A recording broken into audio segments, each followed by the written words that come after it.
Good morning guys! Kumusta kayong lahat? So for today's video ay maglilinis ako ng aming munting bahay. Sasamantalahin ko na habang ako'y nasa mood kasi minsan talaga gusto ko lang talaga humilata sa buong araw. Minsan ba ganyan yung nararamdaman nyo guys o ako lang talaga ganito na nasa mood ang paglilinis. Charot. Tapos niya naghugas ako ng mga pinggan. Ito nga si Elizabeth habang ako naghugas nangungulit sa akin kasi gusto niyang makipaglaro. Sinabi ko naman sa kanya mamaya na pagkatapos kong maglinis. Pagkatapos ko nga maghugas ay nagwalis naman ako ng sahig namin.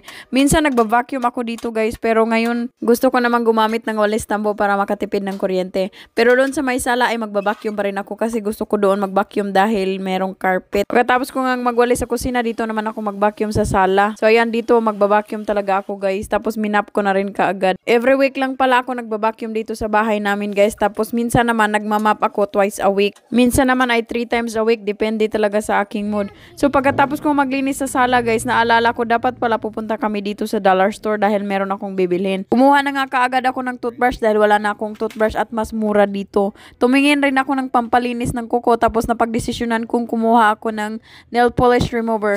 Kumuha rin si Daddy ng peanut brittle at nakapagdesisyon na rin ako ng 2 kulay na pang cutics.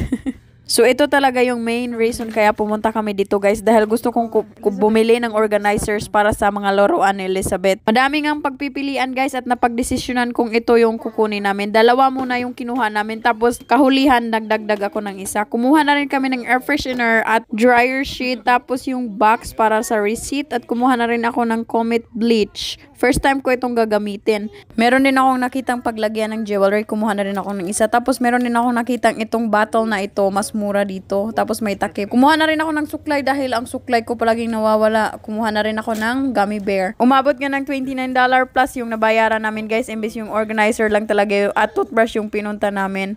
Kaya iniwan ko yung paglilinis ko dahil naalala namin magsasarado pala ng 9 PM yung dollar store. Kaya pinagliban ko muna ang paglilinis. Pero pagdatingan namin nagmap kaagad ako sa kitchen. Nagvacuum na nga rin din ako dito sa may kwarto. Tapos si Elizabeth naiingayan. Kaya nagtatakip ng kanyang tainga. Tapos gusto naman niyang tumulong kaya pinagbigyan ko na. Tapos tiniklop namin yung carpet at gusto niya nga siya ang gumawa. Sinort ko na nga din yung mga laruan ni Elizabeth para hindi siya mahirapan kumuha nito at magbalik ng mga laruan. Gusto ko nito kasi open din siya guys at mas madali niyang maibalik kung anong kinuha niya. Pagkatapos ko ngang maglinis at magayos ng mga laruan ni Elizabeth ay pumunta agad ako sa kusina upang magluto ng madali ang sabaw para sa hapunan namin kasi nagugutom na talaga kami. Maanghang sa amin ng aking asawa at kay Elizabeth naman ay hindi dahil ayaw niyang kumain ng maanghang. Minsan gusto niyang kumain ng maanghang, minsan hindi naman, hiwang ko. Yung noodles pala dito guys, may totoong hipon talaga na maliliit. So sinunod ko lang kung anong nakalagay sa instruction. Nilagyan ko ng tubig at ima-microwave natin for 30 minutes at ready na ang ating hapunan. Madali ang hapunan lang to para sa mga tamad.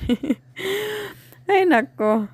Inaamoy-amoy ko nga. Tapos ito naman yung maanghang. Meron ding totoong hipon. Habang nga nag-aantay si Elizabeth sa kanyang noodles na maluto ay hinihipan niya yung kandila. Ewan ko ba sa batang ito, pag nagsisindi ako ng kandila, iniisip niya birthday niya. Naluto na nga ang noodles ni Elizabeth guys at sumunod na rin yung sa akin. Kain po tayo guys. Thank you so much for watching our video. See you soon. Bye-bye!